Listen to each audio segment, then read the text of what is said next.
नमस्कार मेरे प्यारे YouTube के साथियों, तंत्रलोक में आपका स्वागत है। अब ये तंत्रलोक नाम सुनकर आप में से बहुत से लोग सोच रहे होंगे कि आखिर ये क्या नया अजूबा है। तो दोस्तों, मैं आप लोगों से इस चीज के लिए सिर्फ इतना ही कहना चाहता हूं कि ये हमारा एक नया चैनल है, जहां पर आप लोगों को कुछ ऐसी डरावनी कहानियां सुनने को मिलने वाली हैं, जिन कहानियों को सुनते वक्त आपको लगेगा कि जैसे वो सब कुछ आपकी आंखों के सामने ही हो रहा है। इस चैनल पर आपको तंत्र मंत्र और खौफनाक रहस्यों से जुड़ी हुई लंबी लंबी कहानियां सुनने को मिलने वाली हैं। आज की इस कहानी को सुनकर आप लोग जितना ज्यादा हो सके उतना ज्यादा इस चैनल को सब्सक्राइब करने की कोशिश करें, क्योंकि आपके प्यार और सपोर्ट से ही मैं इस चैनल को आगे बढ़ा पाऊंगा। अब मैं आप लोगों का ज्यादा समय खराब ना करते हुए आपको सीधा तंत्रलोक की खौफनाक कहानियों में लेकर चलता हूं, जिनकी शुरुआत हर रोज दिन ढलने के साथ अंधेरा कायम होते ही हो जाती है। नमस्कार दोस्तों, मेरा नाम विवेक तिवारी है और मैं राजस्थान का रहने वाला हूं।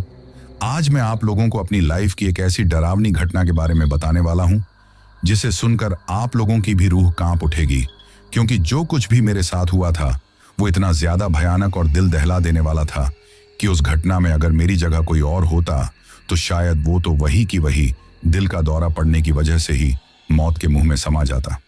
अब मैं आप लोगों से ऐसा क्यों कह रहा हूं, ये आपको आगे चलकर आज की इस कहानी में पता चलेगा। दरअसल इस वक्त मैं एक इंश्योरेंस कंपनी में मैनेजर हूं।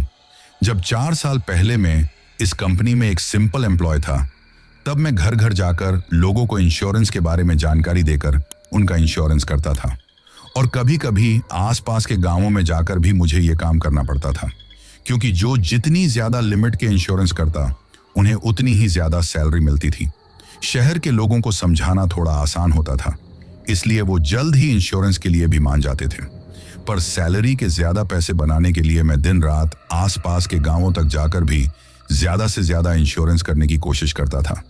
लेकिन पैसों के चक्कर में अपनी जिंदगी के साथ खिलवाड़ करते हुए मैं एक दिन ऐसे गांव में पहुंच जाता हूं जहां से मेरी जान बचाना मुश्किल हो गया था। पैसों के चक्कर में उस गांव में हो रही सारी घटनाओं को भी मैं अनदेखा करता देता हूं। पर कुछ ही दिनों में आगे चलकर मेरे साथ एक ऐसी खौफनाक घटना हुई जिससे मेरी रूह कांप उठी। और सच कहूं तो अपने साथ उस एक घटना के होने पहले मुझे ये YouTube पर जितनी भी हॉरर कहानियां दिखाई देती थीं, ये सारी की सारी कहानियां बनावटी और झूठी लगती थीं। साथ ही रियल लाइफ में भी जब कोई मुझे इस तरह की भूत प्रेत वाली किसी घटना के बारे में बताता था तो मैं उसकी उस बात पर हंस देता था। पर जो कलेजा फाड़ देने वाली घटना मेरे साथ हुई, उसके बारे में किसी को भी बताने की मेरी कभी भी हिम्मत नहीं हुई, क्योंकि उस घटना को सिर्फ याद करने से ही मेरी रूह कांप उठती है। दरअसल ये बात आज से 4 साल पहले की है। जब मुझे इस कंपनी में आए मुझे 6 महीने ही हुए थे और मुझे प्रमोशन के बारे में पता चला था कि जो जितने ज्यादा इंश्योरेंस करेगा उतनी जल्दी प्रमोशन होगा। अब मुझे प्रमोशन चाहिए था, इसलिए मैं दिन रात इसी काम में लग गया था। बहुत कोशिश करने पर भी मेरे 4-5 इंश्योरेंस एक दोस्त से कम रहते थे, और इस बात को लेकर मैं काफी परेशान था। तभी मुझे पता लगा कि पास में एक गांव था जिसका नाम छायापुर था, लेकिन वहां से कोई कस्टमर नहीं था। मुझे ये जानकर काफी हैरानी हुई थी। मैंने अपने साथ के एक दोस्त से इसके बारे में पूछा तो वो मुझे ही डांटने लगा। उसने मुझे डांटते हुए कहा, तुम पागल हो गए हो क्या? तुम्हारे दिमाग में उस गांव का ख्याल भी कैसे आया? तुम वहां नहीं जाओगे। लेकिन मुझे उसकी बात काफी अजीब रही थी, लेकिन मुझे अपना प्रमोशन हर हाल में चाहिए था, इसलिए मुझे लगा वो मुझे रोकने के लिए ऐसा बोल रहा था। मैं उसकी बात को नहीं मानता हूं, क्योंकि मुझ पर तो प्रमोशन लेने का भूत सवार था। इसलिए मैं रात को भी जहां से कस्टमर का पता चलता वहां के लिए निकल जाता था। मैंने अगले दिन छायापुर गांव में जाने का सोचा, जो मेरी जिंदगी की सबसे बड़ी गलती थी। काश मैं अपने उस दोस्त की बात को मान रुक जाता तो मेरे साथ वो भयानक घटना नहीं होती। पर आज भी मैं उस गांव के नाम से ही डर के कांपने लग जाता हूं। लेकिन मुझे सिर्फ 1-2 कस्टमर की जरूरत थी, इसलिए मैं छायापुर गांव का सोच दोपहर के 12 बजे बिना किसी को बताए वहां के लिए निकल जाता हूं। 2 बस बदलता हूं। छायापुर गांव से 2 किलोमीटर पहले ही मुझे बस वाला बस आगे नहीं जाएगी बोलकर उतार देता है। नीचे उतर चारों साइड देखता हूं। मुझे दूर दूर तक कुछ नजर नहीं आता। सामने एक टूटा फूटा बोर्ड लगा था जिस पर आधा अधूरा छायापुर लिखा था, और फिर मैं बोर्ड के ऊपर बने निशान को देख मिट्टी वाले रास्ते से गांव की ओर चल देता हूं। लेकिन रास्ता काफी सुनसान था।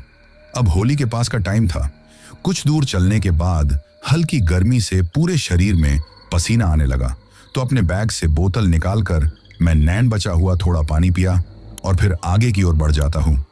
गांव से कुछ ही दूरी पर मुझे 1-2 घर दिखाई दिए, जिसे देख मैं काफी खुश होता हूँ और मेरी स्पीड दोगुनी हो गई थी। फिर एक घर के आगे पहुंच में किसी को देखने की कोशिश की कि शायद मुझे वहां कोई मिल जाए, लेकिन मुझे अंदर बाहर कोई दिखाई नहीं देता। मैं एक बार फिर से अंदर की ओर झांकता हूं और कोई है आवाज देकर पूछता हूं। तभी घर के अंदर से एक दबी हुई अंदर आ जाओ की आवाज आती है और मैं अंदर चला जाता हूं। अंदर जाकर देखता हूं कि एक बुढ़िया खाट पर लेटी थी। उसे देखकर लगा था मानो वो कुछ दिनों की ही मेहमान थी। मैंने अंदर जाकर उसे दादी कहकर नमस्ते किया, तो उसने भी गर्दन हिलाकर मेरी नमस्ते ले ली और अपने पास रखे घड़े से पानी पीने के लिए कहा। अब प्यास तो लगी थी, तो मैंने उस घड़े सज 2 ग्लास पानी पी लिया और फिर उस बुढ़िया ने अपने पास रखे टेबल पर मुझे बैठने का इशारा किया। मैं उस टेबल पर तो बैठ गया, लेकिन मुझे उससे कुछ भी पूछना सही नहीं लग रहा था। फिर भी मैंने उसे मैं शहर से आया हूं बताया कि तभी मैंने देखा वो बुढ़िया एक तक मेरे पीछे देख रही हैं, जो मुझे थोड़ा अजीब सा लगा। तभी मैं धीरे से पीछे मुड़ा तो मैंने अपने पीछे एक औरत को देखा जो लंबे से घूंघट निकाले थी और उसने घाघरा चोली पहन रखा था। पर उसे अचानक सामने पाकर मेरी तो डर के मारे हालत पतली हो गई, लेकिन मैंने खुद को जल्दी से संभाला और टेबल से उठकर उस औरत को भी नमस्ते की। लेकिन उस लंबे घूंघट वाली औरत मेरी नमस्कार लिए बिना ही मुझसे वहां आने की वजह पूछने लगी। तो मैंने उसे बताया कि मैं यहां बीमा करने आया हूं, कोई गांव में ऐसा हो जो बीमा करवा सकता हो। उसका एड्रेस बताने के लिए मैंने उस औरत से बात की, लेकिन वो घूंघट वाली औरत मुझे आगे गांव के बीच जाकर पूछताछ करने को कहकर मेरे आगे हाथ जोड़ वहां से अंदर चली जाती है, जो मुझे काफी अजीब लगता है। मैं चुपचाप दादी की तरफ हाथ जोड़ घर से बाहर निकल जाता हूं। अंदर गांव में जाने का सोच एक कदम आगे बढ़ाता ही हूं कि तभी चला जा यहां से, मर जाएगा यहां, भाग जा। जोर जोर से चिल्लाने की आवाज उस घर से आने लगती है। वो आवाज सुन मेरे कदम वहीं के वहीं रुक गए थे और डरते हुए मैं वापस पीछे घर में जाकर देखने लगता हूं। तभी वो घूंघट वाली औरत एकदम से मेरे मुंह पर दरवाजा बंद कर देती है। मुझे दरवाजे से दिखा कि बुढ़िया जिसे खाट से बांधा हुआ था, वो चिल्लाते हुए आगे बढ़ने की कोशिश कर रही थी। दरवाजा बंद होने के 2 मिनट बाद ही आवाज आनी बंद हो गई थी। मुझे कुछ भी समझ नहीं आता है, क्योंकि वो सब कुछ मेरी समझ से परे था। जहां कुछ देर पहले इस बुढ़िया से एक शब्द बोला जाना मुश्किल था, वो चिल्ला रही थी। जो हिल नहीं पा रही थी, वो खड़ी होकर भागने की कोशिश कर रही थी और उसे बंधा देखकर भी मुझे काफी अजीब लग रहा था। तभी अपने फोन में टाइम देखकर मैं वो सब इग्नोर करके आगे गांव की ओर बढ़ गया। अब अपने प्रमोशन का मेरे ऊपर इतना ज्यादा भूत सवार हो चुका था कि मैं उस वक्त उस चेतावनी को नजरअंदाज कर बैठा। फिर 10-20 मिनट पैदल चलने के बाद मैं गांव के बीचों बीच पहुंच जाता हूं। चारों साइड घर देखकर मुझे 1-2 कस्टमर मिलने की उम्मीद बढ़ गई थी। मुझे हैरानी बस एक बात की थी कि कोई भी इंसान दिखाई नहीं दे रहा था।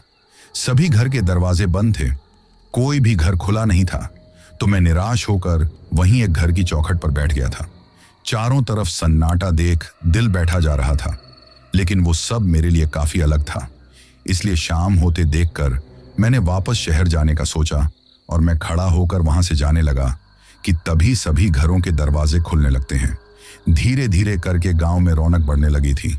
जहां कुछ समय पहले पूरे गांव में सन्नाटा छाया हुआ था, अब चहल पहल हो गई थी।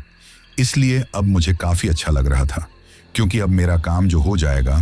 तभी मेरे पास से साइकिल पर जाता हुआ एक आदमी निकलता है, तो मैं उसे रोकता हूं, उसे अपने बारे में बताता हूं। तो वो मुझे 1-2 घर बताता है जहां से लोग बीमा करवा सकते थे, और फिर मैं उन घर का रास्ता पूछता हूं। तभी घड़ी में टाइम देखता हूं तो शाम के 7 बज चुके थे। टाइम को देख मन में एक ख्याल वहां से वापस जाने का आता है कि कल फिर आकर उन घरों में बात करूंगा। लेकिन दूसरा ख्याल जल्द से जल्द कस्टमर पूरे करके प्रमोशन का ख्याल भी आता है, और मैं उन घरों की ओर निकल पड़ता हूं और 1-2 घरों में जाकर उनको मैं बीमा के बारे में सारी जानकारी देता हूं, जिसमें से 2 घर के लोग तो बीमा करवाने को राजी हो जाते हैं। अब मेरी खुशी का ठिकाना नहीं होता। मैं उनके बीमा के फॉर्म भरता हूं और रात होते देखकर फिर मैं उनसे कल फिर आकर मिलने का बोलकर उस गांव से चल देता हूं। लेकिन वहां के रास्ते से निकलते हुए मुझे एक रास्ता अलग दिखाई दिया, जो कि गांव से थोड़ा बाहर की ओर एक कोने पर था। वो रास्ता सिर्फ एक बड़े से घर के सामने जाकर खत्म हो रहा था, जो दिखने में बाकी घरों से काफी बड़ा था, लेकिन थोड़ी सी खराब हालत में था। ऐसा लगता है कई सालों से इसकी मरम्मत नहीं हुई हो। इतना बड़ा घर देख मुझे इस घर से भी एक कस्टमर मिलने की उम्मीद जागी, और उसी उम्मीद में रात का ख्याल छोड़ मैं उस घर की ओर चल देता हूँ, जो मेरी जिंदगी की सबसे बड़ी भूल थी। काश मैं उसी रात यहां से निकल जाता तो मैं जिंदगी भर के ट्रॉमा से बच जाता, क्योंकि मेरे साथ ऐसी भयानक घटना होने वाली थी कि मैंने कभी सोचा नहीं था कि इतनी खौफनाक घटना कभी मेरे साथ होगी। लेकिन उस सब का जिम्मेवार मैं खुद ही था, क्योंकि चेतावनियों के बाद भी मैं लालच के कारण उस गांव में और उस घर में भी गया। जब मैं उस घर के सामने पहुंचा तो देखा उस घर के दरवाजे पूरे खुले हुए थे। सिर्फ आंगन में एक लाइट जल रही थी, चारों तरफ अंधेरा था। मैंने पूरे घर में अपनी नजरें घुमाकर देखी, लेकिन मुझे कोई दिखाई नहीं दे रहा था। थोड़ा अजीब लग रहा था। फिर भी मैं हिम्मत करके अंदर जाने के लिए अपने कदम बढ़ाता हूं। तभी दीवार के पीछे से एक छोटा बच्चा अपना मुंह निकालकर हंसता है, जिसे देख एक पल के लिए डर के मारे मेरे कदम पीछे हो जाते हैं, क्योंकि उस बच्चे की शक्ल काफी अजीब थी।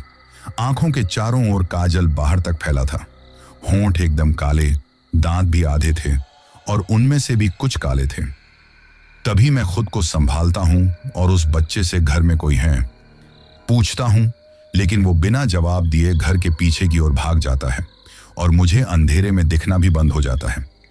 पर मैं वहीं खड़ा उसे देखने की कोशिश करता रहता हूं, लेकिन अंधेरा ज्यादा होने के कारण वो मुझे फिर वहां कहीं दिखाई नहीं देता है। चारों तरफ काफी सन्नाटा था। तभी मुझे मेरे पीछे किसी के होने के एहसास होता है। अब अपने पीछे की महसूस कर मैं झट से पीछे मुड़कर देखता हूं तो अपने पीछे एक बूढ़े आदमी को पाया जो मुझे घूर रहा था। उसे देख मैं थोड़ा घबरा जाता हूं। तभी वो मुझे घूरते हुए, कौन हो तुम, यहां क्या कर रहे हो, पूछता है। तो मैंने बूढ़े आदमी को नमस्ते करके अपने बारे में बताया और वो मुझे चोर ना समझे, इसलिए मैं उसको घर के सामने खड़े होने की वजह भी बताने लगा और उसे छोटे बच्चे का भी जिक्र किया। लेकिन तभी वो बूढ़ा आदमी मुझे बीच में ही चुप करवाकर मुझे अपने साथ चलने के लिए कहता है। एक पल के लिए मुझे लगा था कि वो इसी घर का मालिक है, लेकिन वो मुझे अपने साथ उस घर के सामने अपने खुद के घर में ले जाता है, जो दिखने में काफी छोटा सा होता है। उस बूढ़े के साथ उसके घर में जाते हुए एक बार मैं पीछे की ओर मुड़कर देखता हूँ। पीछे देख मैं काफी हैरान होता हूँ, क्योंकि थोड़ी देर पहले उस घर के जो दरवाजे खुले हुए थे वो अभी बंद चुके थे। ये देखकर मुझे कुछ समझ नहीं आता है, क्योंकि इतनी जल्दी कोई दरवाजा कैसे बंद हो सकता है।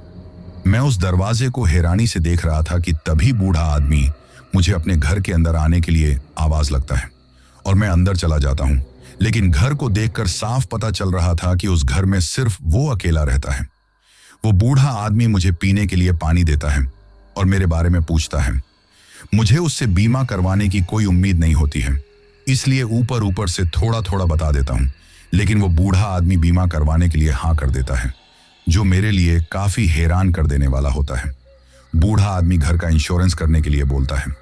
मैं उसके घर को देखता हूं जहां एक कमरा बनना भी मुश्किल था, लेकिन उस बूढ़े आदमी को मेरी तरफ उम्मीद से मुस्कुराता देख मैं झूठी हाँ कर देता हूं।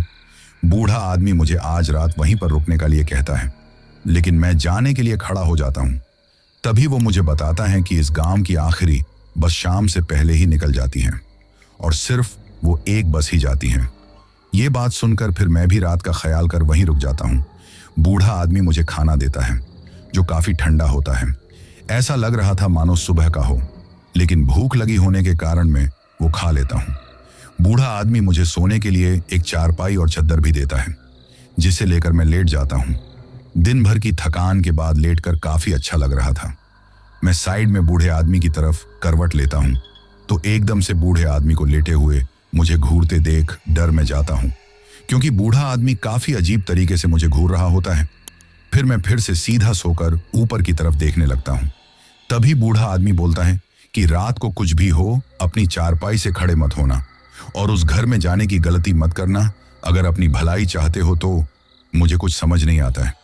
मैं इसकी वजह पूछने के लिए उसकी तरफ मुड़ता हूं तो जो बोला है उस पर ध्यान दो, और रात को कैसी भी आवाजें आई तुम ध्यान मत देना, चुपचाप सोते रहना। इतना बोल वो चद्दर में मुंह लेकर सो जाता है।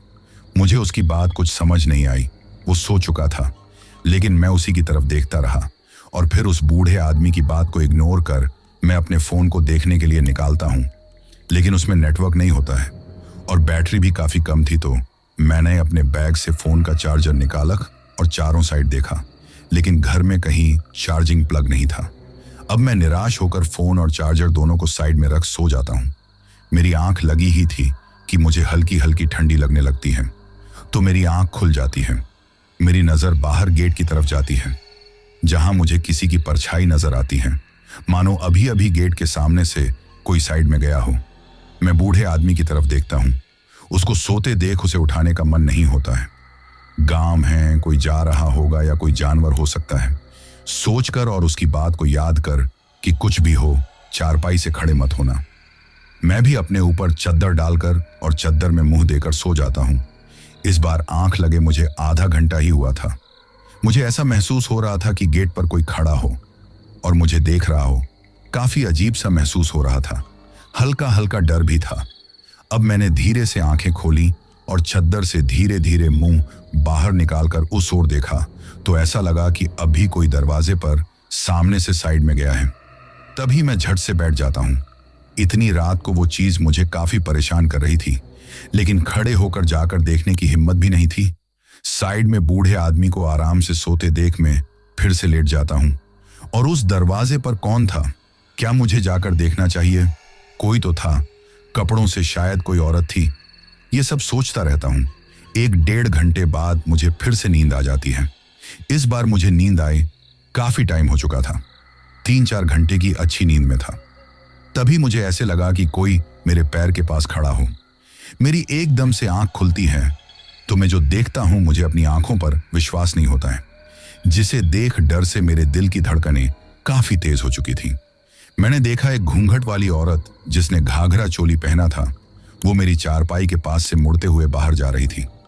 इस बार मुझे सच में बहुत डर के साथ बहुत अजीब भी लग रहा था, क्योंकि मुझे डर इस बात का था कि वो मेरी चारपाई के पास क्या कर रही थी, और अजीब इस बात का कि इतनी रात को अकेली औरत किसी के घर क्या कर रही थी। मैं उस औरत को रुकने के लिए बोलता हूं और कौन हो भी पूछता हूं, लेकिन वो बिना कुछ बोले ही चुपचाप बाहर चली जाती है। मैं साइड में सो रहे बूढ़े आदमी को उठाने की कोशिश करता हूं, लेकिन वो उठता नहीं है, बल्कि मुंह फेर सो जाता है। फिर मैं खड़ा होकर भागकर बाहर की ओर जाकर देखता हूं। मुझे दूर दूर तक कोई दिखाई नहीं देता है, वो औरत भी नहीं। और फिर मैं उस औरत के बारे में सोचते हुए अपनी खाट पर वापस आ बैठा और बैठ पानी पीकर फोन में टाइम देखा, तो अभी रात के 1:20 हुए थे। और फिर मैं अपना फोन लेकर नेटवर्क पकड़ने के लिए इधर उधर घूमने लगता हूं, लेकिन कहीं भी नेटवर्क नहीं मिलता है। और फिर कुछ ही देर में बैटरी डेड होने के कारण फोन भी स्विच ऑफ हो जाता है। अब मैं निराश होकर चुपचाप चारपाई पर आ बैठा और उस औरत के बारे में फिर सोचने लगा। लेकिन तभी मुझे उस गांव पर शक होने लगा और खुद से बात करने लगा कि क्या मैंने सच में वहां थोड़ी देर पहले किसी औरत को यहां देखा, या वो मेरा कोई भ्रम था। शायद मैंने सुबह जिस औरत को देखा था वही थकान की वजह से मुझे सपने में दिखाई दे रही थी। सब कुछ थकान की वजह से भ्रम था। आखिर में सोचकर मैं एक बार फिर से पानी पीकर चारपाई पर लेट जाता हूं और अपने प्रमोशन के बारे में सोचते हुए कल के टारगेट का प्लान बनाने लगा कि कल सुबह सुबह 2 इंश्योरेंस करके वापस जाना है। और फिर मैं सो गया। लेकिन मैं ये नहीं जानता था कि जितनी जल्दी मैं उस गांव से जाने की सोच रहा था, उतना ही उस गांव में उलझ कर रह जाऊंगा। उस गांव से जाना मेरे लिए बहुत मुश्किल हो जाएगा। ऐसा उस वक्त मुझे ख्याल भी ना आया कि वहां से जाना भी जाऊंगा तो भी ना जा पाऊंगा। फिर मेरी आंख लगी ही थी कि किसी ने मेरे पैरों के पास खड़े होकर एकदम झट से मेरे ऊपर की चद्दर को खींच दिया और मैं डर कर एकदम से उठा और जो देखा तो मैं घबरा उठा। दरअसल वही घूंघट वाली औरत अपने हाथ में मेरी उस चद्दर को पकड़कर घसीटते हुए बाहर लेकर जा रही थी। तभी मैंने अपने साइड में सो रहे उस बूढ़े की तरफ देखा जो अपनी चारपाई पर नहीं था, और ये देखकर मेरा दिमाग खराब होने लगा। उस सबको उस बूढ़े आदमी का खेल समझ गुस्से से अपनी चारपाई से खड़ा होकर चिल्लाते हुए नंगे पैर ही उस घर से बाहर निकला। तभी मैंने देखा कि वो औरत उस चद्दर को लेकर उस सामने वाले घर में चली जा रही थी। अब मेरा गुस्सा 7वें आसमान पर जा चुका था। गुस्से में मुझे कुछ और ना सूझा और मैं उस औरत को रुकने का बोलते हुए उसके पीछे चल देता हूँ। फिर मैं उस बड़े से घर के सामने पहुंचा तो देखा पूरे गेट खुले थे और पहले की तरह सिर्फ आंगन में लाइट जल रही थी। लेकिन उस औरत को मैंने उस घर के आंगन में ना जाता देखकर घर के साइड से पीछे की ओर जाते देखा। अंधेरे बहुत था तो वो बस जाती दिखाई दी। लेकिन अब मैं बहुए फ्रस्ट्रेटेड हो चुका था तो मैं भी गुस्से में उसके पीछे चल देता हूँ और मैं वो सब भूल जाता हूँ जो कि मुझे उस बूढ़े आदमी ने कहा था। मैं अंधेरे में ही उस औरत के पीछे पीछे घर के पीछे वाली साइड पहुंचता हूँ। वहां जाकर देखता हूँ पीछे घर में एक पुराना छोटा दरवाजा था, लेकिन वो दरवाजा बंद था और छद्दर इस दरवाजे में अटकी थी, जिससे मुझे पता चल जाता है कि वो इसी में गई होगी। मैं गुस्से से उस दरवाजे को खोलने की कोशिश करता हूँ, लेकिन वो मुझसे नहीं खुलता। बहुत देर कोशिश करने के बाद जब वो गेट मुझसे नहीं खुलता है तो थक हार कर मैं वहां से जाने लगा कि तभी मुझे उस दरवाजे के अंदर से जोर जोर से किसी के हंसने की आवाजें आने लगती हैं। मेरे कदम वहीं रुक जाते हैं। मैं सुनता हूं कि उस हंसने वाली आवाज में एक आवाज औरत की और दूसरी की छोटे बच्चे की होती है। मैं उस दरवाजे की तरफ फिर से मुड़ता हूं तो देखता हूं कि वो दरवाजा हल्का सा खुला होता है, लेकिन अब आवाज आनी बंद हो चुकी थी। अब मैं धीरे से दरवाजे को खोलता हूं। इस बार दरवाजे को खोलते वक्त मेरे दिल की धड़कनें काफी तेज थीं। दरवाजा खोलकर जो मैंने देखा उससे तो मेरी रूह कांप उठी। मेरी आंखें फटी की फटी रह गईं, सांस गले में ही अटक गई। मैं वहीं के वहीं जम गया था। मुझे कुछ समझ नहीं आ रहा था कि मुझे क्या करना चाहिए। मैंने जो भयानक नजारा देखा उसकी मैंने कभी आज से पहले कल्पना नहीं की थी। शायद ही कोई इतना भयानक नजारा देखने के बाद जिंदा रह सकता हो। मैं देखता हूं कि अंदर हल्के अंधेरे में एक छोटा बच्चा और एक औरत एक बूढ़े आदमी की लाश के पास बैठे उसे चीर फाड़ कर रहे थे, जो काफी खौफनाक होता है। जब मैं ध्यान से देखता हूं तो वो छोटा बच्चा वही था जो मुझे उस घर की दीवार से देख हंस रहा था, और औरत भी वही थी जो मेरी चद्दर लेके जा रही थी। जब मैं उस नीचे पड़ी लाश की तरफ गौर से देखता हूं तो समझ आया वो उसी बूढ़े आदमी की थी जो मेरे पास सो रहा था। और ऐसे में मुझे ख्याल आता है, भाग वहां है, जोर जोर से चिल्ला। लेकिन मैं इतना ज्यादा डर चुका था कि मैं बस वहीं के वहीं चुपचाप डर के मारे वहीं जम सा गया और चाहकर भी मुझसे हिला तक ना गया। दरअसल जो मेरी आंखों के सामने हो रहा था बहुत डरावना दृश्य था। तभी मैं देखता हूं कि वो छोटा बच्चा और वो औरत बड़ी बेरहमी से उस बूढ़े आदमी का अपने हाथों में चीर फाड़ करने में लगे हुए थे कि शायद उन दोनों को मेरे वहां होने का अंदाजा ना हो। जैसे ही वो चीर फाड़ करके उस बूढ़े आदमी के अंगों को मुंह में डालकर खाने लगते हैं, मेरी घिन और डर से उल्टी निकल पड़ती है। और तभी मेरी आवाज सुनकर वो दोनों मेरी तरफ पलट कर देखते हैं। उन दोनों का खून से लथपथ भयानक मुंह देख मेरी डर के मारे और ज्यादा बुरी हालत हो जाती है और उन्हें उस हालत में देख डर के मारे चीखने लगा। लेकिन वो दोनों मेरी तरह देख जोर जोर से हंसने लगते हैं। खून से लथपथ मुंह के साथ उन्हें मेरी तरफ हंसता देख बहुत ही डरावना लग रहा था। ऐसे लग रहा था कि जितना मैं चीख रहा था उससे तेज वो दोनों मुझ पर देख हंस रहे थे। लेकिन फिर भी मेरी वहां से हिलने तक की हिम्मत नहीं हुई और तभी वो दोनों हंसते हुए एकदम से मेरी तरफ आने लगे, जो बहुत ही भयानक था। और मैं इतना डर जाता हूं कि जोर जोर से रोते हुए चीखने चिल्लाने लगा। लेकिन तभी मेरी आंख खुल जाती है और मैं खुद को वहीं उस बूढ़े के घर पर चारपाई पर सोया पाता हूं। चारों साइड देखता हूं तो जाना सुबह हो चुकी थी, पर बूढ़ा आदमी अपनी चारपाई पर नहीं था। पसीने से लथपथ, अभी भी धड़कने तेज और डर के मारे मेरा बुरा हाल हो चुका था। मुझे विश्वास नहीं हो रहा था कि क्या मैंने वो सपना देखा था या सच में मेरे साथ हुआ था। इस सब का पता लगाने के लिए मैं उस बूढ़े आदमी को देखने के लिए जैसे ही चारपाई से खड़ा होने लगता हूं कि मुझे हाथ में चाय लाता हुआ वो बूढ़ा आदमी दिखाई देता है। उस बूढ़े आदमी को जिंदा देख एक पल के लिए तो मैं ये मान जाता हूं कि वो सब सिर्फ एक बुरा सपना था। लेकिन जैसे ही मैं अपने कीचड़ से भरे पैरों की तरफ देखता हूं तो मुझे याद आता है कि रात को मैं नंगे पैर उस औरत के पीछे उस घर में गया था, जहां उसके पीछे चलते चलते मेरे कीचड़ में पैर हो गए थे। मेरे मन में फिर से डर बैठ जाता है, लेकिन मुझे कुछ समझ नहीं आता कि आखिर मेरे साथ चल क्या रहा था। और मैं चुपचाप डरा हुआ रात जो हुआ उस बारे में सोचने लगता हूं। तभी वो बूढ़ा आदमी मुझे चाय देता है और सिर में दर्द होने के कारण मन ना होते हुए भी मैं चाय पी लेता हूं। पर मुझे अब भी उसे बूढ़े आदमी पर भी शक हो रहा था, इसलिए मुझे उस पर भी विश्वास नहीं रहा था। और फिर मैं जल्दी जल्दी वो चाय पीकर वहां से निकलने के लिए चल देता हूं। पर जैसे ही मैं चाय पीकर निकलता हूं, मेरे कदम उस बड़े से घर के सामने जाकर रुक जाते हैं। दरवाजा बंद देख और उस पर खूब बड़ा ताला देखकर मैं कल रात के सपने के बारे में सोचता हूं, जिसमें जब मैं उस औरत के पीछे आया तो सब खुला था और कोई ताला नहीं लगा था। तभी मैं पूरी तरह मान लेता हूं कि वो सिर्फ एक बुरा सपना था। और जब उस घर की गौर से ओर देखता हूं तो अब मुझे उस घर में कुछ अजीब नहीं लग रहा था। और फिर मैं वहां से जाने लगा, पर तभी ऐसा महसूस हुआ जैसे उस घर में कुछ तो हो जो मुझे अपनी ओर खींच रहा है। एक मन में वहां से जाने का बना चुका था, लेकिन तभी मेरा मन किया कि एक बार जाकर देखूं तो सही। और रात को आए उस बुरे सपने के बाद तो मेरे मन में उस घर के बारे में जानने की क्यूरोसिटी और बढ़ रही थी। और अब मुझे घर के पीछे वो रूम देखना था जहां मैंने वो भयानक नजारा देखा था। दरअसल मैं उस घर में पहले कभी नहीं आया था। अगर जैसा मैंने सपने में देखा वैसा नहीं हुआ तो मुझे पूरा विश्वास हो जाएगा कि वो सिर्फ एक बुरा सपना था।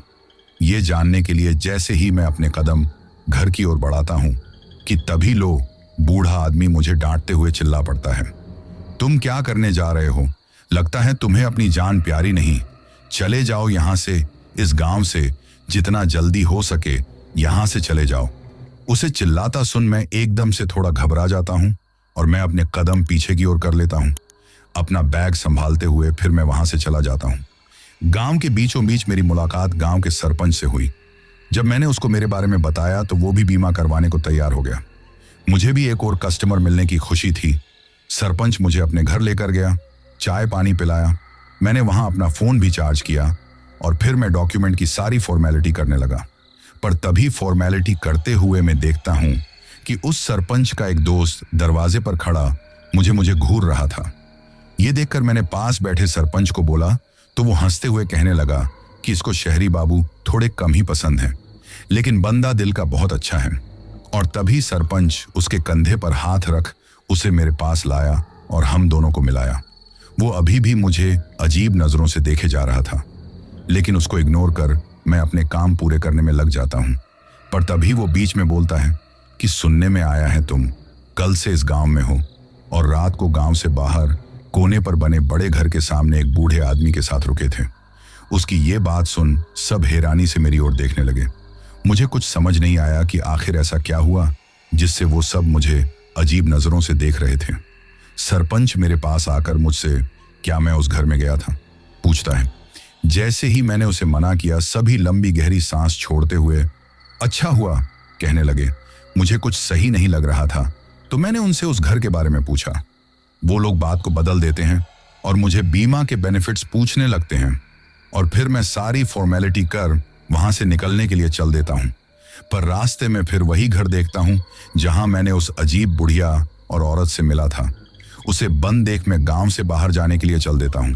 और ये वही टाइम था जिस टाइम मैं इस गांव में आया था। गर्मी के कारण बार बार मेरा गला सूख रहा था। गांव से बाहर जाते टाइम मेरे मन में बस एक ही बात चल रही थी कि उस बड़े घर में जाकर पीछे के दरवाजे को देखना, लेकिन जल्दी से डॉक्यूमेंट कंपनी में सबमिट करवाने और गांव में रुकने की कोई वजह ना होने कारण मैं चल देता हूं। तभी मुझे रास्ते में एक आदमी बताता है कि शहर को जाने वाली बस का एक्सीडेंट हो गया है तो वो आज नहीं आएगी। ये बात सुनकर मैं काफी निराश होता हूं, पर मुझे उस गांव वालों को बात पर कम ही विश्वास था, इसलिए मैं उसकी बात ना मानकर अकेला उस सुनसान रास्ते की तरफ शहर के लिए निकल जाता हूं। बहुत मुश्किल से गांव के बाहर पहुंचता हूं और थका हुआ वहां बैठकर पानी पीकर बस का इंतजार करने लगता हूं। लेकिन उस गांव का हवा पानी लोग सब काफी अजीब थे, इसलिए वहां और रुकने का बिल्कुल भी मन नहीं था। लेकिन वहां कोई बस नहीं आती है, कोई ऐसा व्हीकल भी नहीं आता जिससे लिफ्ट लेकर जाया जाए। तभी मैं अपने कंपनी के दोस्त को फोन करने की सोचता हूं ताकि वो मेरे लिए कोई टैक्सी भेज सके। जैसे ही फोन निकाल कर देखता हूं तो वहां बिल्कुल भी नेटवर्क नहीं होता है। चारों तरफ इधर उधर जाकर देखने पर भी नेटवर्क नहीं मिलता है और काफी घंटे इंतजार करने के बाद शाम होती देख निराश होकर मैं फिर से गांव की ओर चला जाता हूं। मैं बहुत ज्यादा थक चुका था। मिट्टी से भरा रास्ता होने के कारण चलने में मुझे काफी तकलीफ हो रही थी। चारों तरफ हल्का हल्का अंधेरा हो चुका था, चारों तरफ सन्नाटा और मुझे सिर्फ मेरी सांसों की आवाज सुनाई दे रही थी। कुछ देर चलने के बाद मुझे एहसास होता है कि कोई मेरे पीछे चल रहा हो। मैं झट से पीछे मुड़कर देखता हूं तो कोई नहीं था। जैसे ही मेरा ध्यान नीचे जमीन की तरफ गया, मैं बहुत चौंक गया, क्योंकि मेरे पीछे मेरे पैरों के ही निशान नजर नहीं आ रहे थे, लेकिन एक कपड़े के रगड़ने के निशान थे। ऐसे लग रहा था जैसे मेरे पैरों के निशान पर कोई कपड़ा फेर दिया गया हो। ये सब देख मुझे वहां रुकना थोड़ा ठीक नहीं लग रहा था, इसीलिए मैं जल्दी से वहां से चल देता हूं। थोड़ी दूर चलकर मुझे फिर से ऐसे लगा कोई मेरे पीछे आ रहा हो। उसके कपड़े इतने बड़े थे कि उनके जमीन पर रगड़ने की आवाज मुझे सुनाई दे रही थी। मैंने फिर से पीछे मुड़कर देखा तो दूर दूर तक मिट्टी के अलावा मुझे कोई भी दिखाई नहीं दिया, और फिर मैं दोगुनी स्पीड से वहां से चल देता हूं। लेकिन इस बार कपड़े के जमीन पर रगड़ने की आवाज और भी तेज हो चुकी थी। मेरे दिल की धड़कनें काफी तेज हो चुकी थी, लेकिन मैं पहली बार खुद को बहुत बेबस महसूस कर रहा था। एक अजीब सा डर मुझे इस बार पीछे पलटकर देखने से रोक रहा था। फिर मुझे फोन की याद आती है और मैं धीरे से अपना फोन निकाल उसका कैमरा ऑन करके छुपके से हाथ और कमर के बीच से पीछे की वीडियो रिकॉर्ड करता हूं, हिम्मत करके चलते चलते अपने पीछे कौन है देखने के लिए। जैसे ही फोन में वीडियो रिकॉर्डिंग को चलाता हूं तो उसमें अपने पीछे घूंघट निकाले चल रही उस औरत को चलते देखकर तो मेरी सांसें थम सी गई। डर के मारे मेरे हाथ पैर सब कांपने लगते हैं, और फिर कांपते हुए मैं धीरे से पीछे मुड़ता हूं। अपने पीछे इतने सुनसान रास्ते पर उस मिट्टी से सने घाघरा वाली औरत को घूंघट निकाले देख डर के मारे में वहीं गिर पड़ता हूं। दरअसल अंधेरे में वो सब बहुत ही ज्यादा चौंकाने वाला था। अब ना वो हिल रही थी और ना मुझ में हिलने की हिम्मत हो रही थी। कुछ देर के बाद अचानक से वहां जोर की हवा चली तो उसका घूंघट उड़ जाता है, और मैं कल रात वाली उस खून से लथपथ मुंह वाली औरत को अपने सामने देख जोर जोर से चिल्लाने लगा, क्योंकि वो मेरी तरफ ही आ रही थी। लेकिन जैसे ही वो मुझे छूने को हुई, मैं अपना चेहरा हाथों से ढकते हुए जोर से चीखा, नहीं। लेकिन तभी मुझे, क्या हुआ बेटा, नीचे जमीन पर क्यों बैठे हो? एक आदमी की आवाज सुनाई देती है। मैंने फट से आंखें खोली। सब कुछ एकदम से शांत हो चुका था और वहां वो औरत भी नहीं थी। लेकिन खुद को सही सलामत महसूस कर मैंने थोड़ी राहत की सांस ली। नीचे से उठा और जमीन पर गिरा। अपना फोन उठाकर अपने पीछे खड़े उस आदमी की ओर देखा जो मेरे से थोड़ी दूरी पर अपनी साइकिल के साथ खड़ा था। तभी मैं जल्दी से उसके पास आया और उसके गले लग गया। लेकिन अभी मेरे दिल की धड़कनें काफी तेज थीं। फिर वो आदमी मुझे अपने घर लेकर जाता है। मैं उसे अपने बारे में बताता हूं तो वो मुझे खुद बस तक छोड़कर आने का कहता है। उसके साथ चलते चलते मैं उसी रास्ते पर पहुंचता हूं जहां वो बड़ा अजीब सा घर था। उस घर को देख मैं हैरानी से उस आदमी की तरफ देखता हूं। तभी वो आदमी मुझे अपना हाथ दूसरी तरफ करके बताता है कि हमें इधर चलना है, तो उस आदमी के साथ मैं दूसरी तरफ चल देता हूं। इस बार मेरी पीछे पलटकर उस घर को देखने की भी हिम्मत नहीं थी, लेकिन कुछ ही कदम चलने पर उस आदमी का घर आ जाता है। तभी घर के अंदर से 24-25 साल की एक लड़की को अपने हाथ में पानी का ग्लास लिए मैं अपनी तरफ आता देखता हूं, और मैंने आज तक इतनी खूबसूरत लड़की नहीं देखी थी। मैं उस लड़की की सादगी और खूबसूरती देखकर मैं अपनी नजरें उसे हटा नहीं पा रहा था। उसे पानी का ग्लास लेते हुए वो आदमी बताता है कि ये उसकी बेटी है, और उस आदमी की आवाज सुन मेरा ध्यान उसे हटता है, और फिर वो लड़की हाथ जोड़ मुझे नमस्ते करती है। उसके बाद वो लड़की अपने पापा के हाथ पैर धुलाने के बाद हाथ में पानी का डिब्बा पकड़े वो मुझे भी हाथ पैर धुलाने के लिए अपने पास बुलाती है। मुझे थोड़ी शर्म आती है, लेकिन उस आदमी के कहने पर मैं चला जाता हूँ। वो बड़े ही प्यार से मेरे पैरों पर पानी डालते हुए मुझे अपना नाम मीरा बताती हैं, और मुझसे भी नाम पूछती हैं। तो हमारे बीच बातें शुरू हो जाती हैं, और बातों बातों में वो मेरे 2 बार हाथ पैर भी धुल देती हैं, और फिर आइए कहकर मीरा अंदर चली जाती है, और मैं भी अंदर जाता हूँ। अब मीरा खाना लगा रही थी। वो मुझे पेट भर जाने के बावजूद भी मुस्कुराते हुए एक रोटी एक्स्ट्रा देती है, और मैं भी फिर शर्माते हुए उसको खा लेता हूँ। खाना खाने के बाद मैं अपनी चारपाई पर लेट जाता हूँ। आज दिल काफी खुश था। मीरा से मिलकर आज कुछ अलग ही महसूस हो रहा था। मैं मीरा के बारे में सोच ही रहा होता हूँ कि तभी मुझे शाम को सुनसान रास्ते पर हुई उस भयानक घटना की याद आती है, और मैं हिम्मत करके अपना फोन निकालता हूँ और उस वीडियो रिकॉर्डिंग को प्ले करता हूँ। लेकिन उस वीडियो में मुझे पीछे कोई नजर नहीं आ रहा था। उसमें सिर्फ मैं खुद को डरा हुआ देख रहा था। यह सब देख मैं फिर से हैरानी में पड़ जाता हूँ। कुछ देर तक मैं लेटा रहता हूँ, लेकिन मुझे नींद नहीं आती है। मैं उस बड़े घर के बारे में, रात को आए बुरे सपने के बारे में, और आज शाम को हुए उसे रास्ते पर भयानक घटना के बारे में सोचते हुए उस घर में जाने की ठान लेता हूँ और सच क्या है का पता लगाने के लिए मैं फिर उसी घर की ओर चल देता हूँ। अब चारों तरफ शांति और सन्नाटा छाया हुआ था। मैं उस घर के सामने पहुंचता हूँ तो मैं फिर देखता हूँ कि उसमें अभी तक बड़ा ताला लगा हुआ था। मैं घर में अंदर जाने के लिए रास्ता देखने लगता हूँ। तभी मेरी नजर उसी घर के साइड से जाते हुए रास्ते पर जाती है। मैं देखता हूँ कि वहां की एक दीवार थोड़ी टूटी हुई थी, तो मैं वहीं से अंदर जाने की सोच अंदर की ओर कूद जाता हूँ और चारों तरफ अंधेरा होने के कारण अपना फोन निकालता हूँ, लेकिन जल्दबाजी में मेरा फोन नीचे गिर जाता है। जैसे ही उसे उठाने लगता हूँ तो फोन के साथ में मेरे हाथ में कुछ और भी आ जाता है। तभी फोन की लाइट ऑन करके देखता हूँ कि मेरे हाथ में 2 आईडी कार्ड की डोरी होती है।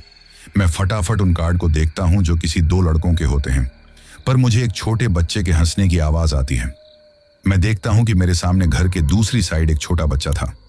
मैं जैसे ही उसे ध्यान से देखने की कोशिश करता हूँ, वो हंसता हुआ वहां से भागने लगता है। पर इस बार मैं उसको अंधेरे में गायब नहीं होने दे सकता था, इसलिए मैं भी उसके पीछे भागता हूँ और घर के पीछे पहुंचता हूँ। पर वो छोटा बच्चा गायब हो चुका था और उसके हंसने की आवाज भी बंद हो चुकी थी। चारों तरफ अंधेरा ही अंधेरा था। तभी मैं अपने फोन की लाइट को सामने करता हूँ तो जैसा मेरे सपने में एक दरवाजा आया था, अब वैसा ही दरवाजा सामने देख मेरी डर के मारे रूह बुरी तरह कांप उठी। मैंने ये उम्मीद नहीं की थी जो सपने में दिखा वैसा कुछ होगा, लेकिन उस दरवाजे को देखकर मेरी हालत सच में बिगड़ चुकी थी। मेरे पैर तलों मानो जमीन ही खिसक गई हो। तभी मैं खुद को थोड़ा संभाल कर धीरे धीरे आगे जाकर उस पूरे दरवाजे पर लाइट मारकर देखता हूँ। उस पूरे दरवाजे को लाल डोरी यानी कि मौली से कवर किया हुआ था, लेकिन दरवाजे के आगे काफी अजीब सा पुराना सामान रखा हुआ था। अब मैं उस सामान को थोड़ा साइड करता हूँ और उस दरवाजे पर हाथ लगाकर चेक करता हूँ कि यह सच में है या नहीं। पर जैसे ही मैं अपना हाथ उस दरवाजे पर रखता हूँ तो सच में उस दरवाजे को पाकर मेरा दिल बैठ सा जाता है और डर के मारे मेरे हाथ कांपने लगते हैं। लेकिन मेरा हाथ उस दरवाजे पर होता ही था। तभी मुझे एकदम से एहसास हुआ कि किसी ने अंदर से दरवाजा पर हाथ मारा हो। मैं डर के मारे झट से पीछे हो जाता हूँ, पर तभी मुझे अपने साइड में किसी औरत की चीखने की आवाज आने लगती है। मैं झट से मुड़कर देखता हूँ तो एक औरत आग में लिपटी हुई बचाओ बचाओ चिल्ला रही थी। मैं भागकर उधर जाता हूँ और अंदर घर से पानी को ढूंढने लगता हूँ। मुझे कुछ समझ नहीं आता कि ये सब हो क्या रहा था और उसको बचाया कैसे जाया। जैसे ही मैं पानी लेकर बाहर आता हूँ तो उसे घर के पीछे उसी दरवाजे के सामने आग से लिपटे हुए चिल्लाते देख भागकर उसके पास आने लगा कि तभी अचानक वो दरवाजा खुलता है और वो लड़की अंदर चली जाती है। मेरे कदम वहीं के वहीं रुक जाते हैं, पर तभी मैं देखता हूं कि उसके साथ जलता हुआ एक छोटा बच्चा भी था। मैं उन्हें बचाने के लिए उनके पास फिर से भागता हूं। मेरा दिमाग बिल्कुल भी काम नहीं कर रहा था। मैं कुछ भी सोच नहीं पा रहा था। मैं ये भी नहीं सोच पा रहा था कि वो औरत जलती हुई वहां पर आई कैसे, उसे जलाया किसने, वो बच्चा भी जला कैसे, और बंद दरवाजा अपने आप कैसे खुला, वो उस दरवाजे से अंदर कैसे गए। मैं तो बस उस सबको रियल समझ रहा था। फिर मैं उस दरवाजे के पास गया तो उनके चीखने चिल्लाने की आवाजें और जोर से सुनाई देने लगी और मैं उन्हें बचाने के चक्कर में सब भूल जाता हूँ और उन आवाजों के भ्रम में आकर फटाफट उस दरवाजे से लाल धागे हटाने लगता हूँ, क्योंकि उन्हें हटाए बिना मैं तो अंदर जा नहीं सकता था। फिर मैं जल्दी जल्दी आधे से ज्यादा धागे हटा देता हूँ, पर तभी मुझे कोई एकदम से पीछे की खींच लेता है। मैं उसे देखता हूँ तो हैरानी से भर जाता हूँ। दरअसल मेरे पीछे मीरा खड़ी थी। तभी वो मुझ पर जोर से चिल्लाते हुए बोली, तुम ये क्या कर रहे हो? पर मैं अभी तक उस भ्रम में ही था तो मीरा को भी उनकी हेल्प करने के लिए कहता हूँ, पर मीरा मेरा हाथ पकड़ मुझे वहां से लेकर भागने लगी। लेकिन मैं मीरा को वहीं रोकता हूँ और उसको जलते हुए छोटे बच्चे और औरत के बारे में बताकर उन्हें बचाने के लिए कहता हूँ। लेकिन मीरा मेरी एक भी बात नहीं सुनती हैं और मुझे वहां से जल्दी से चलने के लिए कहती हैं। मैं मीरा पर चिल्लाते हुए, देखो वो चीख रहे हैं, बताता हूँ तो मीरा अपने दोनों हाथ मेरे गालों पर रख धीरे से कहती, साहब होश में आओ, जो कुछ आप देख रहे हो वो सच नहीं है, और ध्यान से सुनो, कोई आवाज नहीं आ रही है, कोई नहीं चिल्ला रहा। उसकी बात सुन मैं थोड़ा शांत हो जाता हूँ। मैं महसूस करता हूँ कि अब उनके चिल्लाने की आवाज सच में नहीं आ रही थी। मीरा मुझसे फिर से चारों तरफ देखकर अपने दिमाग पर जोर डालने के लिए कहती है, पर मुझे कुछ समझ नहीं आ रहा था। मीरा मुझे फिर वहां से चलने के लिए कहती है, लेकिन जैसे ही मीरा की बात मानकर वहां से चलने लगता हूं, मेरे कदम आगे नहीं बढ़ रहे थे। मीरा पीछे मुड़कर मुझे फिर से जल्दी चलने के लिए कहती हैं। मैं फिर से कोशिश करता हूं, लेकिन मेरे पैर नहीं हिल रहे थे। तभी मीरा ने मेरे पैरों की तरफ देखा तो वो डर गई। उसको ऐसे देख मैंने भी अपने पैरों पर नजर डाली तो मैंने देखा मेरे पैरों को जले हाथों ने पकड़ रखा है, और ये देखकर मैं डर के मारे कांपने लगा। तभी मैंने पीछे मुड़कर देखा तो वो जले हुए हाथ उसी दरवाजे से आ रहे थे। अगले ही पल मुझे मेरे पैरों में जलने जैसा दर्द होने लगता है, जहां से वो जले हाथों ने मेरे पैर पकड़े हुए थे। मीरा मुझे उन हाथों से छुड़ाने की कोशिश करने लगी, लेकिन वो दोनों हाथ मेरे पैरों को पीछे की ओर खींच लेते हैं और मैं नीचे गिर जाता हूं। फिर वो दोनों हाथ मुझे उस दरवाजे के अंदर की खींचने लगते हैं। मैं डरा हुआ चीखता हुआ खुद को बचाने के लिए छटपटा रहा था। अब मैं अपनी आने वाली मौत को महसूस कर रहा था। तभी मीरा अपने घाघरे से एक बड़ा चाकू निकाल उसके हाथ पर मारती है, और वो दोनों हाथ मेरे पैरों को छोड़ अंदर की ओर उस कमरे में चले जाते हैं। और जैसे ही मीरा मुझे आकर उठाने लगती है, तभी उस कमरे से जोर जोर से पहले भयानक तरीके से हंसने और बाद में रोने के साथ चीखने की अजीब आवाजें भी आने लगती हैं। अब मैं झट से खड़ा होता हूं और मीरा के साथ बाहर की ओर जाने के लिए भागता हूं। मैंने खुद को इतना बेबस कमजोर कभी नहीं समझा था। डर मेरे दिमाग में भर चुका था। मुझे अपनी मौत महसूस हो रही थी। मीरा के साथ मैं 4-5 कदम भागा ही था कि सामने घूंघट वाली उस औरत को देख हमारे कदम वहीं रुक गए। उसको सामने खड़ा देख मेरी तो सांस ही अटक जाती है। वो चुपचाप खड़ी हमें देख रही थी। तभी उसके पीछे से वो छोटा बच्चा अपना चेहरा निकालता है और मुझे देखकर अपनी डरावनी मुस्कुराहट के साथ मुस्कुराता है। तभी अचानक से हवा चली और उस औरत का घूंघट उड़ जाता है। उसका जला हुआ डरावना चेहरा देख मैं और मीरा दोनों डर के मारे जोर से चिल्लाने लगे। उस औरत का पूरा शरीर आग से झुलसा हुआ था, जो देखने में बहुत ही ज्यादा दिल दहला देने वाला था। तभी वो औरत जोर से चीखने चिल्लाने लगी, और वो चिल्लाते हुए बहुत ज्यादा खौफनाक लग रही थी। तभी वो चिल्लाते हुए एकदम से मेरी तरफ आ गई और अपने हाथ से मेरा गला पकड़ लिया। पर वो अभी जोर जोर से चिल्ला रही थी, पर उसे अपने इतने नजदीक देखकर मुझे सदमा लग गया और मैं वहीं बेहोश हो जाता हूं। लेकिन बेहोश होते वक्त मैंने देखा मीरा उस औरत पर कुछ फेंक देती है, पर एक बार फिर उस औरत का डरवाना चेहरा मेरी आंखों के आगे आता है और मैं उसी वक्त चिल्लाता हुआ होश में आ जाता हूं। लेकिन तभी मैंने देखा मैं मीरा के घर पर हूं और जिंदा हूं, पर मैं सच में जिंदा हूं। इस बात पर मुझे यकीन नहीं आता है। और मेरे बेहोश होने के बाद क्या हुआ वो भी मुझे याद नहीं था, लेकिन मैं अभी भी डरा और घबराया हुआ था और डर के मारे अभी तक मेरे पसीने छूट रहे थे। तभी एक लाल कपड़े पहने बाबा मेरे पास आकर कुछ मंत्र का जाप करके मेरे तिलक लगाता है। मुझे कुछ समझ नहीं आ रहा था कि क्या चल रहा था। मेरी आंखें सिर्फ मीरा को ढूंढ रही थी। तभी मीरा के पापा मेरे पास मेरा सामान लेकर आते हैं और चलने के लिए कहते हैं। मैं उनको कल रात को जो भी हुआ बताने लगता हूं, लेकिन वो मेरी बात बीच में ही काटते हुए अभी तुम्हें चलना चाहिए, नहीं तो बस निकल जाएगी, बोलते हैं। पर मैं उनसे मीरा के बारे में पूछता हूं तो वो गुस्से से मुझे बोलते हैं कि अगर अभी भी जिंदा बचना चाहते हो तो यहां से चले जाओ। अब मैं काफी डरा हुआ तो था, लेकिन ऐसे बीच में नहीं जा सकता था। इसलिए मैं फिर से भागकर उस घर के सामने जाता हूं, जहां काफी सारे पंडित उस घर के पीछे खड़े हुए जाप मंत्रों से फिर से उस दरवाजे को बंद करने में लगे हुए थे। तभी उनके बीच में खड़ी मीरा मुझे वहां देख लेती है और भागते हुए मेरी तरफ आती है। मीरा ने अपना आधा चेहरा पल्लू से ढका हुआ था, जो मुझे काफी अजीब लग रहा था। तभी मीरा मुझे डांटते हुए तुम फिर से यहां क्यों आए हो, बोलती है और मुझे अपने साथ साइड में ले जाकर वहां से जल्द जाने के लिए कहती है। मैं मीरा से पूछता कि तुमने चेहरा ऐसे क्यों ढक रखा है, लेकिन वो मेरी बात को इग्नोर करके मेरे हाथ में पहने कड़े के बारे में पूछती हैं। तो मैं उसे बताता हूं कि ये पिछले साल मेरी दादी ने मुझे दिया था। तो वो मुझे बताती हैं कि मेरे हाथ में पहने हुए कड़े के कारण मैं इस बार बच गया था, लेकिन अगर मैं यही रहा तो दोबारा नहीं बच पाऊंगा।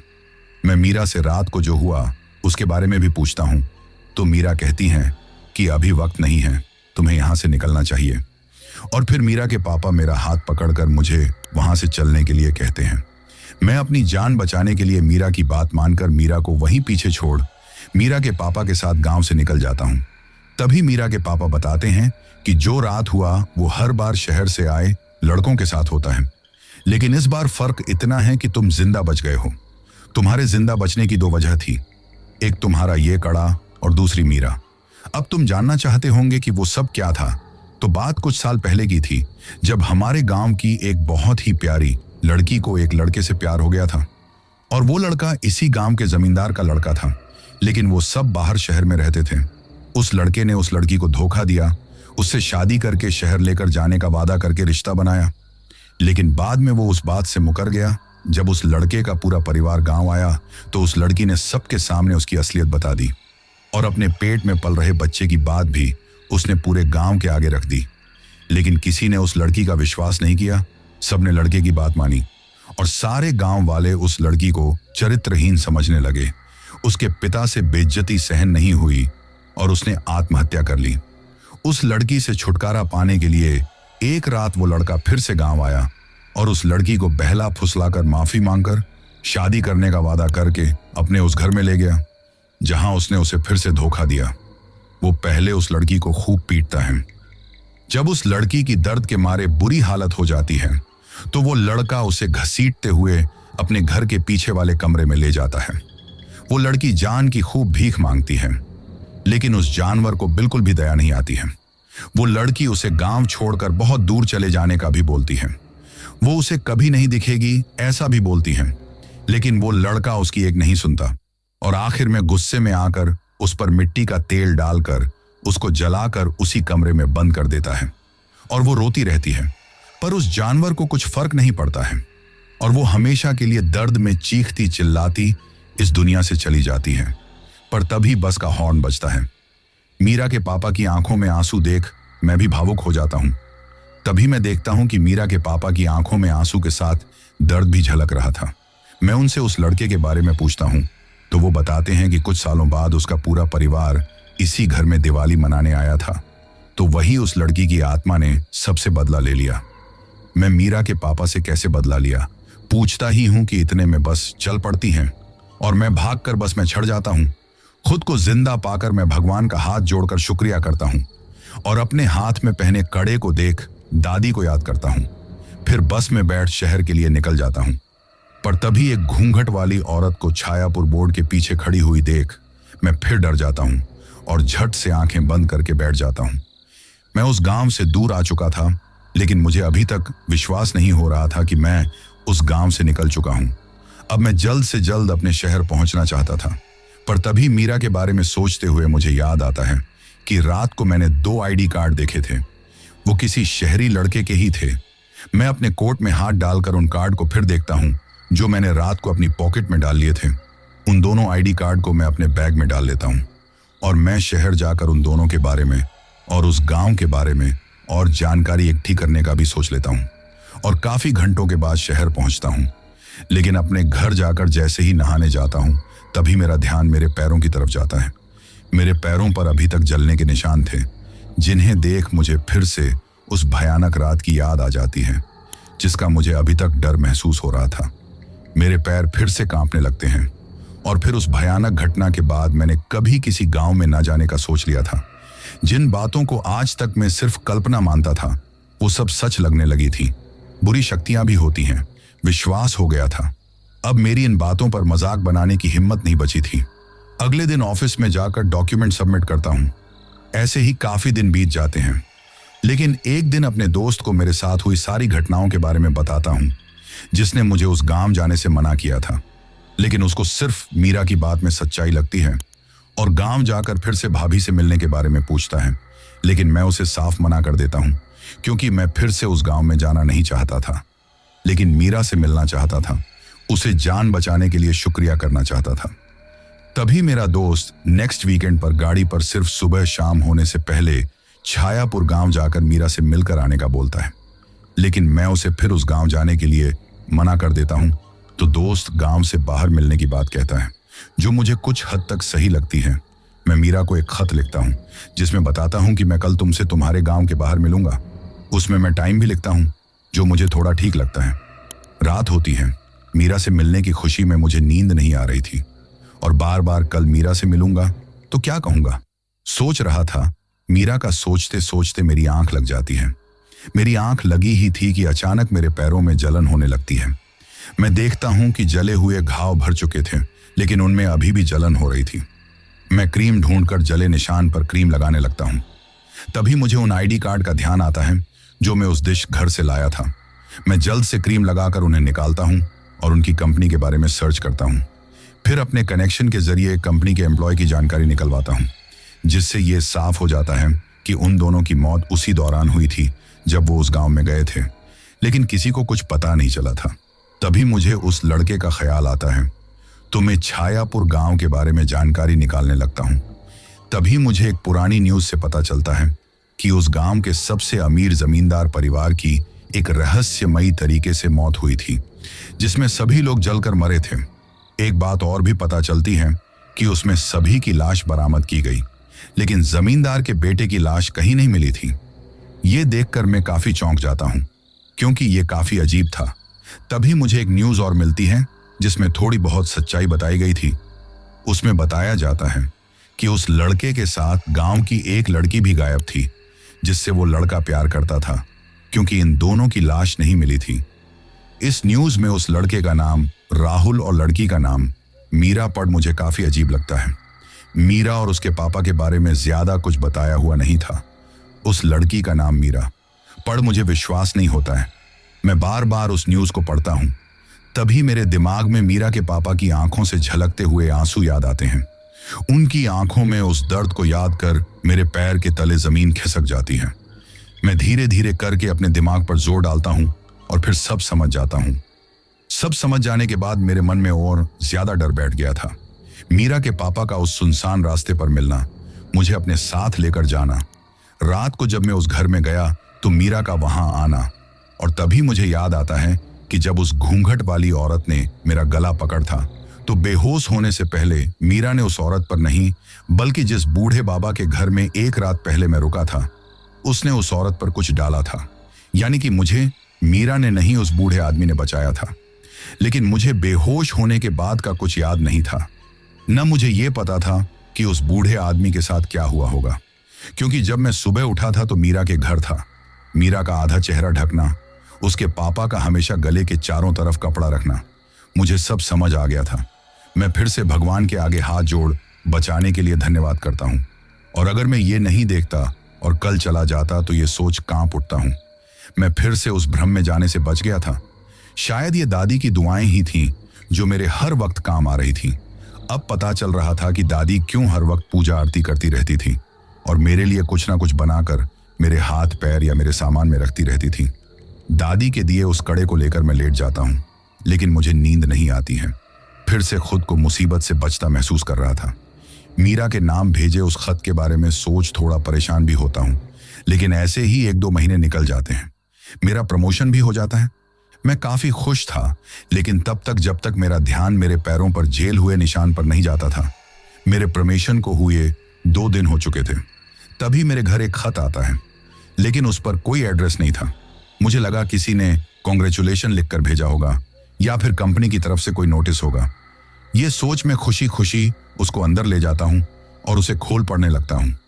मैंने तुम्हारा इंतजार किया, लेकिन तुम अभी तक आए ही नहीं, तुम्हारी मीरा।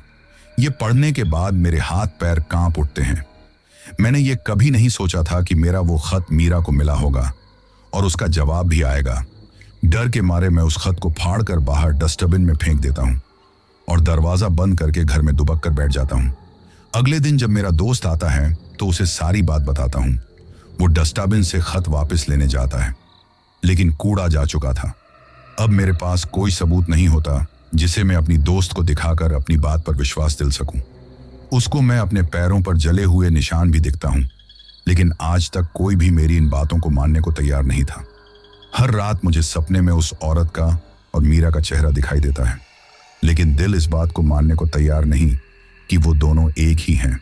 जिंदगी भर के लिए वो डर मेरे दिलो दिमाग में बैठ चुका था। आज उस सब को हुए 4 साल हो चुके हैं, लेकिन अभी भी मन में डर बैठा हुआ है कि कहीं कोई और खत ना आ जाए। तो दोस्तों, ये थी हमारी आज की कहानी।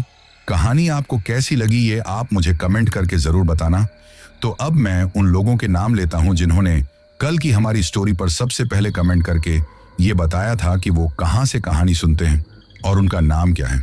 तो सबसे पहले अमृत मेहता है नेपाल से, साजिद रहमान है गुवाहाटी से, ऋतु थापा है मेरठ से, सुनील हैं ओडिशा से, हैदर अब्बास हैं कतर से, नेहा मलिक हैं सोनीपत से, रेणुका भुवन हैं मुंबई से, रहनुमा शेख हैं नई दिल्ली से, असलम इदरसी हैं उत्तम नगर नई दिल्ली से, रंजीत बन्ना हैं दूदू जयपुर से, राहुल वर्मा हैं दिल्ली से, लक्ष्मण हैं तेलंगाना से, भौमिका हैं फरीदाबाद से, जितनेंद्र मौर्य हैं बरेली से, मुस्कान हैं हिमाचल से, राजकुमार वाइबा हैं नेपाल से, शुभेंदु सिन्हा हैं असम से, पवन हीना हैं हरियाणा से, टूटन दे हैं नागालैंड से, संतोष हैं कतर से, अख्तर हुसैन हैं बारामूला कश्मीर से, जिग्नेश कुमार हैं गोपालगंज से, साकी हैं बांग्लादेश से, नेहा हैं ओडिशा से, ममता हैं अलीगढ़ से, निहार सिन्हा हैं शिलोंग मेघालय से, अरविंद गीता राज रिंकल दीप सोनल स्वरा हैं राजकोट गुजरात से,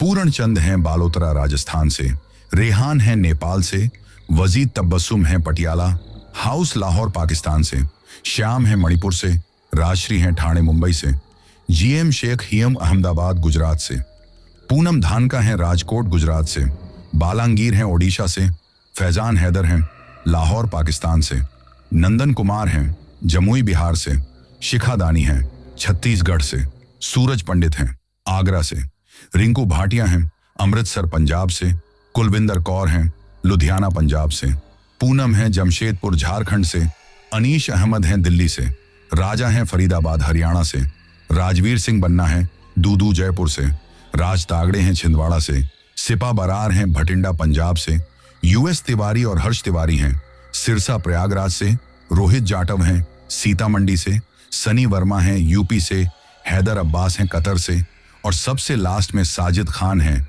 शेखुपुरा पाकिस्तान से। तो दोस्तों, ये थे उन लोगों के नाम जिन्होंने कल वाली स्टोरी पर कमेंट करके ये बताया था कि वो कहाँ से कहानी सुनते हैं और उनका नाम क्या है। साथ ही अगर आपको हमारी ये कहानी पसंद आई है तो चैनल को सब्सक्राइब करके जरूर जाना, क्योंकि आपका ये छोटा सा सहयोग मेरे लिए बहुत ज्यादा मायने रखता है।